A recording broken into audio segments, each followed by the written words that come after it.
Hi everyone, I am ज्योति और हम हाजिर हैं एक नई कहानी के साथ। इस कहानी के लेखक हैं शेखर और इसका टाइटल है केसरिया।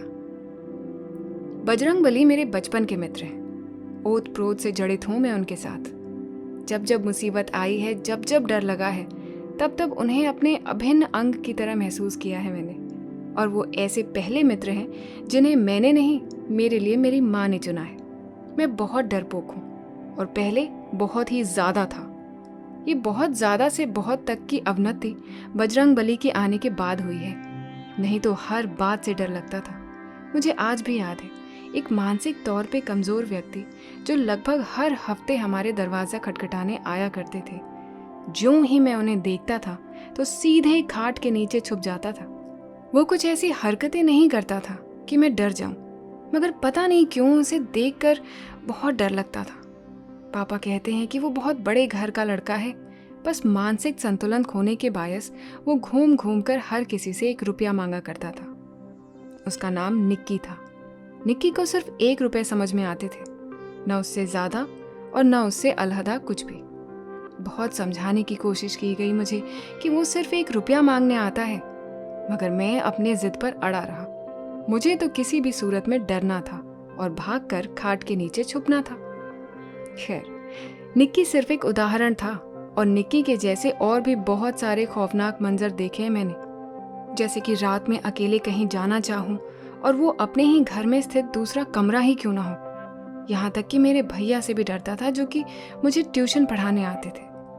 वो हर रोज मुझे मुर्गा बनाते थे और मैं बनता था। कसम खाता था कि अगली रोज होमवर्क करूंगा, मगर सच कहता हूँ, उनके डर से होमवर्क करना ही भूल जाता था। मुझे कहानियों से इतना लगाव था कि मैं अपने ही ख्यालों की दुनिया में मग्न रहता था, जहाँ शक्तिमान, डॉक्टर जैकल, तमराज किल्विस और मैं हुआ करते थे।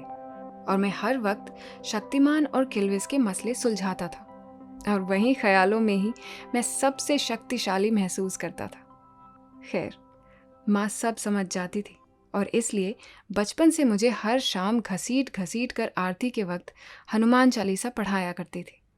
बाकायदा हनुमान जी की एक लॉकेट भी गले में लटकाई गई है, जो कि आज तक मेरे साथ है। और यहीं से शुरू होती है हमारी दोस्ती। जैसे जैसे बड़ा हुआ, मैं अपने पराक्रम को देखकर खुद अचंभा हो गया। अकेले स्कूल जाने लगा, रात को निर्भीकता के साथ छत पर टहलने लगा। निक्की को देखकर अब खाट के नीचे नहीं जाता था, बल्कि दूसरे कमरे में अपने आप को अकेले बंद कर देता था। दादी से भूत और पिशाचों की कहानियां सुनने लगा था, क्योंकि मुझे इतना पता था कि भूत पिशाच निकट नहीं आवे, महावीर जब नाम सुनावे। धीरे धीरे पराक्रम की गाथा मशहूर होने लगे। मोहल्ले में चर्चे होने लगे कि जो लड़का रात को अकेला टॉयलेट नहीं जा पाता था, आजकल बजरंगबली के साथ स्कूल बंक करके शाहरुख खान की फिल्में देखने जाता है। अब तो पिताजी के डांट से भी कोई फर्क नहीं पड़ता था, मगर एक मलाल रह गया, और आज की कहानी उसी के बारे में है। सारे देवता धरती में मनुष्य के रूप में जन्म लिए और उनका कर्म खत्म होने के बाद इस धरती को त्याग भी दिया, मगर एक अश्वत्थामा है और एक बजरंगबली है जो कि अमर है। अश्वत्थामा से मिलने की मुझे कोई इच्छा नहीं है, लेकिन एक बार बजरंगबली से मुलाकात होते होते रह गई। उस साल माघ के महीने की बात है। मेरे मौसा, जो कि पंडित हैं, उन्होंने अपने घर की प्रतिष्ठा में सुंदर कांड का आयोजन किया था। दिल्ली से उनके पंडित मित्रगण आए थे। भव्य आयोजन किया गया था और पूरे मोहल्ले को दावत पर बुलाया गया था।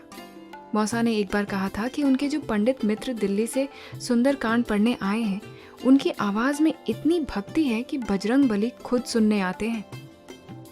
मुझे इस बात पर कहीं से भी कोई तर्क नजर नहीं आया। दिल्ली से आए पंडित जी का स्वागत करने मैं खुद कटक स्टेशन गया था, और जैसे ही उनको देखा, मेरे मन में तरह तरह के सवाल आने लगे। थोड़ी देर तो उन्हें घूरता रहा। वो जो कुछ कह रहे थे उसे सुनता रहा। फिर भी समझ नहीं आया कि उनकी आवाज में ऐसी कौन सी मध्याकर्षण शक्ति है जो बजरंगबली को खींच के ले आती है। मैंने सोचा आज परीक्षा हो ही जाए। मैंने उनके साथ पूरा दिन बिताने का फैसला किया। पूरा दिन उनका भक्त बने रहने का ढोंग भी किया और सुंदर कांड शुरू होने का इंतजार करने लगा।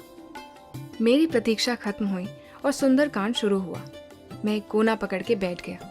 मन ही मन सोचने लगा कि आज या तो पंडित जी का पर्दाफाश करूंगा या फिर बजरंगबली के साथ ही खाना खाऊंगा। धीरे धीरे मोहल्ले वालों की भीड़ बढ़ने लगी। सब आते, खाना खाते और नए घर की परिक्रमा करते करते अपने घर की ओर निकल जाते। एक एक का चेहरा बारीकी से देखा, मगर बजरंगबली नजर नहीं आए, क्योंकि सारे चेहरे मेरे जाने पहचान के थे। उधर किसी काम के सिलसिले में मुझे पिताजी ढूंढ रहे थे। पूरा घर छान लिया पर मैं न मिला, और क्योंकि मैं पूजा वगैरह में बैठने में कोई दिलचस्पी नहीं रखता था, तो मुझे वहाँ ढूंढा नहीं गया जहाँ मैं उस वक्त मौजूद था। घंटों बीत गए। जब भीड़ छटने लगी तब पिताजी को मैं नजर आया। थोड़ी देर तक वो अचंभित रह गए और फिर पास बुलाए। मैंने कहा, मैं बजरंगबली के इंतजार में बैठा हूँ। तो वो हंसने लगे और बोले, अरे पागल, मौसा जी ने मजाक में कहा था कि तू पूजा की सामग्रियां लाने में उनकी मदद कर दे। सच में थोड़ी ही बजरंगबली आएंगे। अब जा और दादी माँ के लिए ये दवाइयाँ ले आ, उनकी तबीयत ठीक नहीं लग रही। तब से ढूंढ रहा हूँ, और तू भी वहाँ बैठा है जहाँ तुझे कोई ढूंढेगा नहीं। जल्दी जा वरना दुकान बंद हो जाएगी। मैं उदास हो गया। बैठा तो था पंडित जी की परीक्षा लेने, मगर वाकई में उनकी आवाज़ में कोई बात थी जो मुझे बार बार यही यकीन दिलाती रही कि बजरंगबली ज़रूर आएंगे। मौसा जी के द्वारा किए गए छल पर मुझे गुस्सा भी आया, मगर अंदर दबाकर मैं चल निकला दवाइयाँ लेने। रात के 10 बज चुके थे और हमारे शहर में 10 बजे लगभग हर दुकान बंद हो जाती है। नज़दीक में मुझे कोई दवाई खाना नहीं मिला, तो कटक के गवर्नमेंट हॉस्पिटल में स्थित दवाई खाना जाना पड़ा। दवाई लेकर वापस आते आते 11 बज चुका था। मेरे मन में अब भी गुस्सा था और दुख भी। किसी से कुछ नहीं कहा और सीधे दादी के पास पहुंच गया दवाई लेकर। देखा दादी रो रही थी। मैंने पूछा, क्या हुआ, तबीयत ज़्यादा खराब है क्या? ये लो दवाई, अच्छा महसूस करेंगी। मगर उन्होंने इनकार कर दिया। बहुत देर पूछने के बाद उन्होंने असली वजह बताई। दरअसल मेरे जाने के बाद कोई बुजुर्ग आदमी आए थे। उन्हें पंडित जी की आवाज़ इतनी मधुर लगी कि थोड़ी देर बैठकर सुंदरकांड सुनने लगे। जब मौसा जी ने उन्हें खाने के लिए पूछा तो उन्होंने साफ साफ कह दिया कि मैं बस सुंदरकांड सुनने आया हूँ। मौसा जी ने पैर छूकर प्रणाम किया। क्योंकि वो बुजुर्ग थे, ठीक से चल नहीं पा रहे थे, तो उनके लिए वहीं खाना लाने का बंदोबस्त करने मौसा जी थोड़ी देर के लिए नीचे गए। और जब खाना लेकर वापस आए तो देखा कि वो बुजुर्ग गायब थे। मुझे अचानक धक्का सा लगा। मैंने पूछा, ये कितनी देर पहले की बात है? दादी ने कहा, बस 10 मिनट पहले। मैं दौड़ कर नीचे गया। मोटरसाइकिल पर उन बुजुर्ग को ढूंढता निकल गया। चारों ओर देखा। बुजुर्ग आदमी जो कि चल नहीं पा रहे थे, वो भला कितना दूर चलकर निकल गए होंगे। बहुत ढूंढा मगर सड़क सुनसान था। हताश होकर घर आया और पूछताछ की। क्या पता किसी पड़ोसी के रिश्तेदार हों, मगर मौसा जी ने पहले ही पूछताछ कर लिया था। उन्हें कोई नहीं जानता था। कहाँ से आए थे पता नहीं, कहाँ गए पता नहीं। बस इतना पता है सुंदरकांड सुनने आए थे। उस रोज़ मैंने केसरी रंग का टी शर्ट पहना हुआ था, जो कि मामा जी ने मुझे 8th क्लास में भेंट दिया था। क्योंकि बजरंगबली का रंग था तो ये टी शर्ट मेरा चहेता था। मैं अपने कमरे में गया और वो टी शर्ट उतार कर बेड पर रख दिया। थोड़ी देर में मेरे आंसू आ गए। शायद ये मेरा भरोसा न करने का नतीजा था। बजरंगबली से मेरी मुलाकात होते होते रह गई।